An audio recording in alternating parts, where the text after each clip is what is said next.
L'entreprise d'après, c'est le débat des tickets Smart. J'accueille Philippe Muller, partenaire stratégie et nouveau modèle d'entreprise chez Sopra Steria Next. Bonjour, bienvenue. Jean-Baptiste Perret-Torres, bonjour, bienvenue. Vous êtes directeur de la stratégie de l'innovation et des fusions-acquisitions chez Allianz France. Et François Miquet-Marty, le président de Viavios, est évidemment resté à mes côtés. Philippe Muller, vous avez piloté ce manifeste de l'entreprise d'après avec cette terminologie, l'entreprise promesse-centrique. J'avoue humblement que c'est la première fois que je voyais ces deux mots accolés, promesse-centrique. Ça rejoint ce dont on parlait tout à l'heure. Comment vous expliquez ça? Qu'est-ce que ça veut dire pour vous? Eh bien, le point de départ, c'est qu'on n'attend plus les mêmes choses de l'entreprise. Et je vais partir d'un exemple très personnel, si vous me permettez. Je viens de subir un important dégât des eaux et évidemment, aujourd'hui, mon problème, c'est comment je retourne dans mon logement et que je mets ma famille dans les meilleures conditions. Aujourd'hui, je vois une collection d'entreprises défiler et qui me propose du parquet, des armoires et autres services du bâtiment.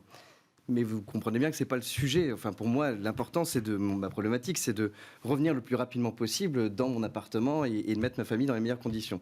Donc, le sujet, moi, ce que j'attends d'une entreprise, c'est qu'elle s'engage à me proposer et finalement à tenir cet engagement de réponse à ma problématique, c'est-à-dire à réintégrer le logement. Mais c'est ça notre vision.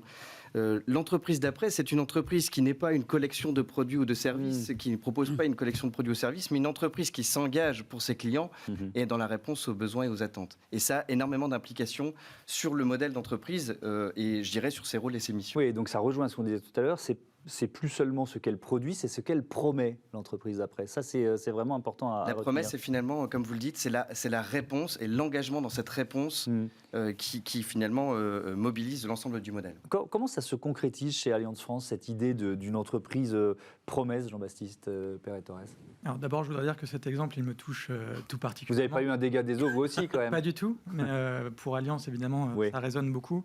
Je pense qu'en fait, cette promesse, elle est quelque chose qui vient s'affirmer dans la proposition de service en fait, que l'on donne. Oui. Comme l'exemple le montrait, aujourd'hui, le client attend de l'assureur, par exemple, que nous sommes, la solidité, la qualité de service. C'est presque un prérequis et on est en train de le faire évoluer. En plus de cela, il attend justement cette promesse et il en veut la preuve. Donc, c'est-à-dire que derrière cela, il va falloir arriver de façon homogène sur l'ensemble de nos publics, clients, et on y reviendra peut-être, on va avoir la même démarche sur nos collaborateurs, de prouver justement ces différentes promesses ou cette promesse que l'on va proposer à chacun de nos publics. Oui, ça c'est ce qu'on appelle la symétrie des attentions, c'est ça? Exactement. Et on y tient collaborateurs beaucoup. Et clients. Exactement, on y tient beaucoup. Et d'ailleurs, pour nous, c'est un axe stratégique que l'on appelle humain et qui vraiment part du fait que la qualité de la relation qu'on va offrir à nos clients dépend de celle que l'on offre à nos collaborateurs. Et pour aller encore un peu plus loin, je pense qu'en tout cas chez Allianz, cette promesse, on l'a enrichie et on continue de l'enrichir de façon très forte par des propositions qui vont au-delà du service et du produit, c'est-à-dire des propositions qui vont vers l'utilité sociétale de l'entreprise, qui sont des choses, à mon avis, très dans l'ADN de l'assureur que nous sommes et dans l'ADN en fait, de l'assureur tout court, cet accompagnement. Oui, et ça rejoint le premier mot-clé qu'on a évoqué tout à l'heure, François Miquet-Marty, l'attention. Ça veut dire qu'il faut qu'une entreprise réponde bien, mais même précède d'une certaine façon les attentes de ses clients. Ça veut dire quoi? Ça veut dire aller au-delà d'une simple relation commerciale. Ça veut dire, je retrouve ce que vous disiez tout à l'heure, je reprends ce que vous disiez tout à l'heure sur les 35 familles. Là. Jusqu'où on va dans la connaissance de ses clients, jusqu'où on a un tamis de plus en plus fin. Bien sûr, ça veut dire une veille sensible de tous les publics. Ça veut dire, en effet, vous le dites très justement, pouvoir être en mesure d'anticiper des tendances, et ce qui va pouvoir émerger demain. Et puis, ça veut dire fondamentalement pouvoir fédérer. C'est-à-dire que l'un des enjeux, quand même, pour toute organisation, d'ailleurs, quelle qu'elle soit, c'est comment on fédère des publics qui sont de plus en plus hétérogènes et qui ont l'ambition d'être les plus en plus hétérogènes. Donc, ensuite, il y a différentes manières de le faire. On peut dire venez comme vous êtes. On peut dire nous avons une vision. C'est un peu ce que vous dites là, si je comprends bien. Nous avons une vision et bien nous espérons fédérer autour de cette vision. C'est tout à fait audible aussi. On peut aussi estimer que certaines entreprises le font, étant très engagées, avoir une tonalité, un discours, une démarche qui soit très singulière et quitte à cliver, eh bien, fédérer plutôt un public en particulier au détriment des autres. Donc on voit bien que ça soulève, pas uniquement en termes de communication, mais en termes de stratégie d'entreprise, toute une série d'interrogations sur la manière de fédérer des publics différents. Oui, mais ça pose aussi la question, puisqu'on parle de connaissance de ses clients, Philippe Müller, ça pose la question du respect du RGPD, le règlement sur la protection des données personnelles. C'est-à-dire qu'avec on cherche, enfin vous cherchez tous, moi je ne suis pas chef d'entreprise, mais à trouver un tamis de plus en plus fin.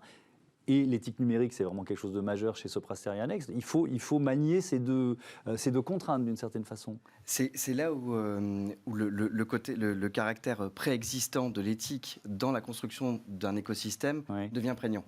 On parle d'ouverture, l'écosystème aujourd'hui c'est un sujet qui est finalement qui est un sujet d'actualité. Toutes les entreprises ouvrent leurs produits, leurs services et ce sans aucun problème. Mais si on reprend l'essentiel, c'est-à-dire la promesse, la façon dont je réponds aux besoins d'un client et que j'engage mon écosystème de partenaires, que j'engage mes collaborateurs sur ce sujet, eh bien naturellement il faut un socle de confiance. Et ce socle de confiance ne peut exister que si on a des règles de fonctionnement commun, des valeurs communes. C'est bien ce qu'on appelle l'éthique. D'accord, et donc effectivement, ça se diffuse aussi dans cette notion de protection des données. L'ouverture, effectivement, pour emporter de l'adhésion de son écosystème, comment François Mickey-Marty, vous diriez qu'on peut fédérer finalement des entreprises qui sont parfois très différentes les unes des autres, qui ne vont pas afficher la même raison d'être, par exemple, ou qui n'ont pas le même objet social, ou qui n'ont pas, etc. Comment on va les réunir dans cette logique d'écosystème ? Parce que qui est le plus puissant ? Qui impose son éthique ou sa logique à l'autre ? Vous voyez ce que je veux dire ? Bien sûr. Alors ça renvoie à la question du leadership, puisqu'au fond, être leader, c'est aussi choisir et décider de grandes orientations telles que celle-ci. On peut fédérer d'abord par des processus de réalisation d'un produit ou d'un service. C'est-à-dire, au fond, une fois qu'on a défini une promesse, comment concrètement on travaille ensemble avec des acteurs différents pour pouvoir délivrer quelque chose. On peut fédérer précisément autour de la promesse, c'est-à-dire la promesse peut être un instrument fédérateur extrêmement puissant, et puis on peut fédérer, je crois que Philippe Müller le disait très justement, autour de valeurs communes, qui peuvent autrement dit être des éléments de mobilisation, presque d'engagement pour à la fois les salariés d'une entreprise, mais aussi une partie de ses clients qui se reconnaissent dans ces valeurs. Donc on voit bien aujourd'hui l'ampleur des enjeux. On est très loin de simplement parler d'une digitalisation ou d'une réorganisation des modalités d'organisation du travail. On voit bien que ce qui est en jeu, c'est la manière dont on construit une stratégie d'entreprise et dont on est en mesure de la repenser pour pouvoir en effet fédérer de manière plus durable et peut-être plus souple aussi des publics. Toute la philosophie de tout ça, c'est comment on est solide tout en acceptant, au fond, une fluidité des différents publics qui participent au succès de l'entreprise. Jean-Baptiste Perret-Torres, ça peut être aussi autour d'un objectif commun, par exemple la mobilité. Chez Alliance France, il y a cette notion d'écosystème ou d'entreprise plateforme sur ces enjeux de mobilité ? Tout à fait. Alors, pas que sur ces enjeux de mobilité, mais en effet, je pense que sur les dernières années, on a réussi à se poser vraiment en termes de référence d'assureurs sur la mobilité. Pourquoi ? Parce que, justement, quand on parle d'ouverture, on est à la fois ouvert à ces nouvelles plateformes de mobilité, par exemple de partage, mais aussi de nouvelles mobilités, par exemple de mobilité verte. Et à chaque fois, on va se positionner soit pour accueillir un service nouveau qui va venir enrichir nos offres.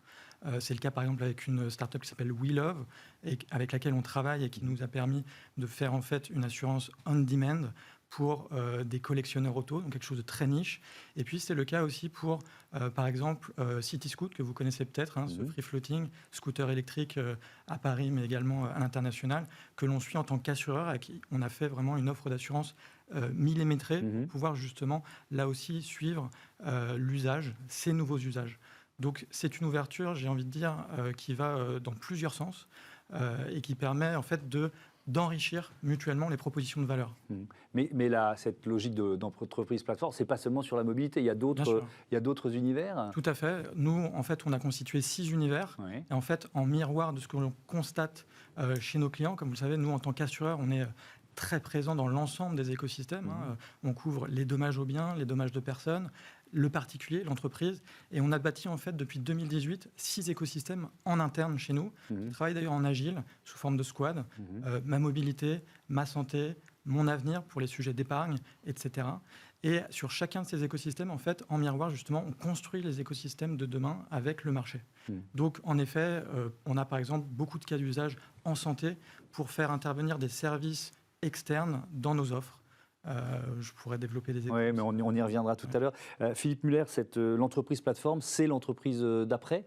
En fait, l'entreprise plateforme, c'est probablement l'entreprise actuelle et nous parlons d'entreprise d'après. Oui. C'est-à-dire que c'est une évolution. On est dans un sujet de maturité. L'entreprise d'aujourd'hui, l'entreprise plateforme, vous voyez, elle est dans un échange de services, mais toujours dans une logique d'écoute de clients pour lui proposer mon produit, mon service. Ouais.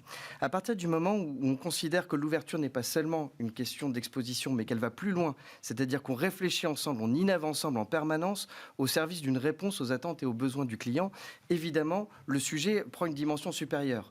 Vous avez du coup des questions fondamentales auxquelles nos clients aujourd'hui sont confrontés, des questions de partage de la valeur, des questions de partage de risques, qui finalement sont des sujets très actuels et qui préfigurent finalement que notre conviction qui est choisissez des partenaires avec un socle de valeurs communes pour travailler ce fameux alignement dont on a parlé devient un sujet préalable, préexistant et pas simplement un sujet d'exposition de services et de bons partenariats. On continue de débattre autour de ces thématiques, repenser les fondements de l'entreprise pour accompagner les mutations technologiques, environnementales, sociétales. C'est le thème de la dernière partie des Tickets Smart. Allons plus loin, on va parler d'agilité.